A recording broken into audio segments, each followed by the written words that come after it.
Hi, this is Karen and Tim from Stamping on the Back Porch, and we're doing a podcast.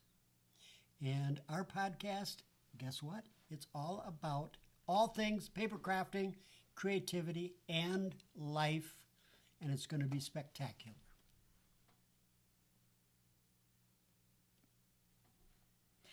Today's episode is about the one scrapbook every family should have. Now, true confessions, we don't have this kind of scrapbook. I'm not really a scrapbooker, but it's one that I wish I'd started either when we were first married or by the time we had a first child, and it's something we could start at any time. Or first child, or whatever, fifth child. But it is the kind of album that you would bring out each year, and there is a 2-page spread about every year at Christmas. So it documents who was there, what happened, the stories around it. And it's manageable because it's only those 2 pages. Yes. I wrote down 8 reasons why I think this would be a great scrapbook to make. Can you think of one? Memories. As we get older, we can get together for a holiday, pull out the scrapbook, and reminisce about 10 years ago, 15 years ago, 5 years ago. It's fun. Oh, see, that's a great idea, and that really comes under one of these, but I'm going to go through all of mine, and we'll add. So what I wrote down for number 1 is it comes out every year with the Christmas decorations. And because it's just out for that time, people do pick it up and reminisce and get really looked at. How many scrapbooks do you think people have on their shelves? Or maybe you have made a bunch of scrapbooks, or you know people that have, but they rarely get brought out. This one will be brought out because it's an annual tradition. It is. And we just had Thanksgiving, and we just loved looking at the one that we haven't made. But we were thinking this year, Thanksgiving, we were missing because of the weather. Year. A whole family. You know, things change. You think about that over Christmas. Things change over the holidays. So if you celebrate Christmas at Thanksgiving, it's the same idea. And next year, in the nursing home. Yeah, that's right. We'll... Number 2, because it's just a 2-page spread, it is not overwhelming to look at. Have you ever sat down with someone who had a vacation album that was full of many, many pictures and many, many stories to go with, and you went through page by page, and it was a couple-hour ordeal? Or you think about that. You know, you aren't going to do that very often. This isn't like this. This is something that will actually be looked at and brought up because it's just very short. And it reminds me of some of your father's slideshows. They last forever. Yeah, not really, but had to throw that in. Oh, yes, I remember. Am I making that up? Okay. We're getting to the point where we can make up a lot of things. And see, a scrapbook would kind of define that because it would really be the real version. Reason number 3, it brings you gratitude. You know, a lot of these tie in together. But as you look back on your memories, like Tim was saying, and you watch the kids grow up, you see all those differences in each year, and you think about people that may have died since then or have come sometimes, or, you know, life changes. And so it's just a fun way of appreciating your memories and feeling gratitude for that. And for me, that's real important because right now, this weekend is the 100-year anniversary of my mother's birth. And she died 5 years ago. And it's really, I love remembering all of the things that she contributed to our love and our life and all the things that we did. Mm-hmm. And you know what's cool about that with, if you have kids and you bring that out, I mean, we might be thinking that, but then you look at the year that she isn't there, you know, and you're just talking about all those memories. So it's just very pictorial for those things.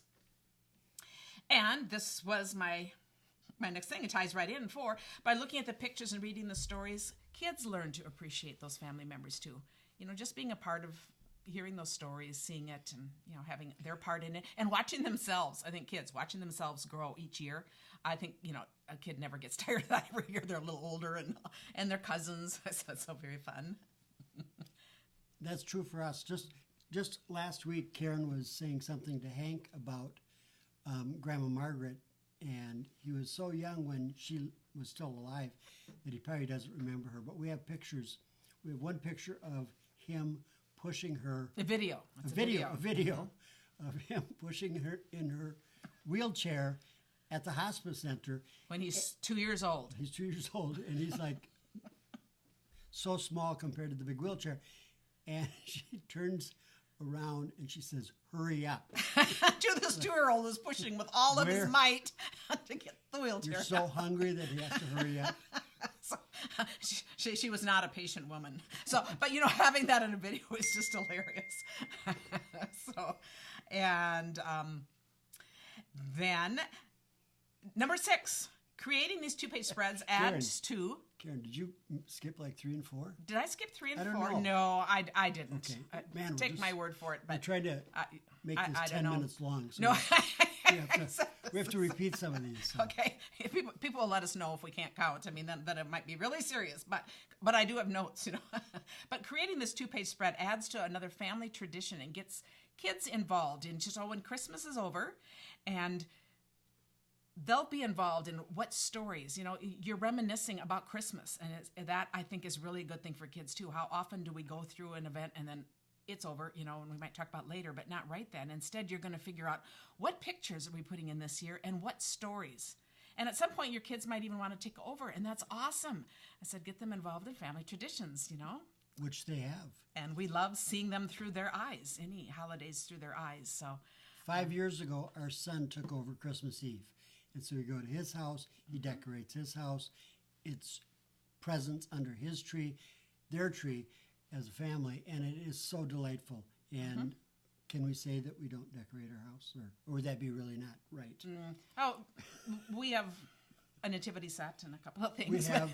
We have one poinsettia, and we have a lovely poinsettia.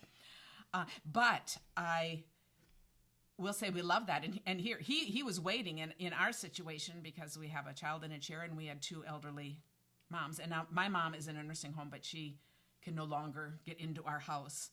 And our son in a wheelchair, the night gets so late. Instead, we go over there for the day. So then my son said, "Oh, now I can take over because we have an accessible house, and hardly anyone does." So, yeah, and we haven't missed. We love going. So it's just kind of changed. But, it's the passing of time, and you can kind of see that with semi-accessible. Karen's mom was going to come over one time, and she says, "What? You have like 6 steps into your front." Oh, it was after when she went home. She told her roommate she would never come again because we had 8 steps.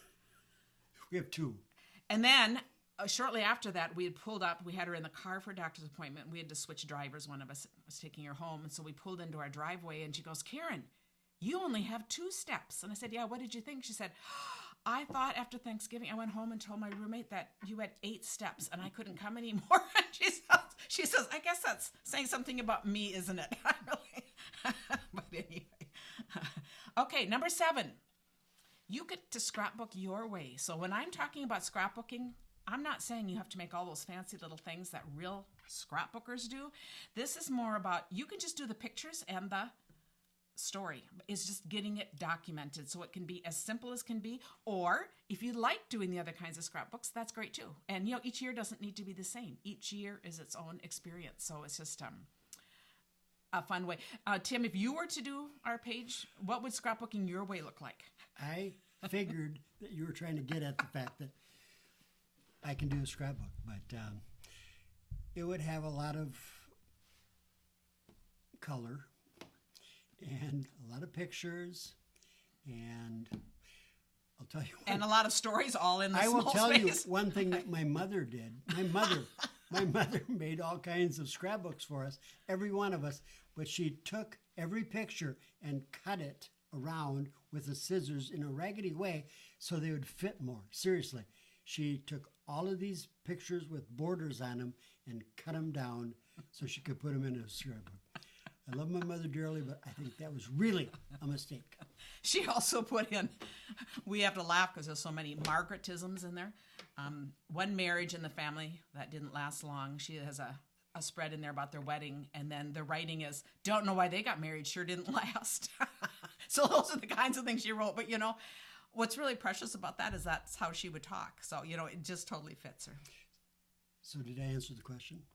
Yeah. Okay. I think we got it. And the last one, number 8, it might get your kids interested in scrapbooking, whether or not you're a scrapbooker. If you are a scrapbooker, how fun to get them involved in scrapping their own life. Even if you're not, they might decide this is something that they want to do, and how precious to get kids excited about and started in something that really shows the world through their view.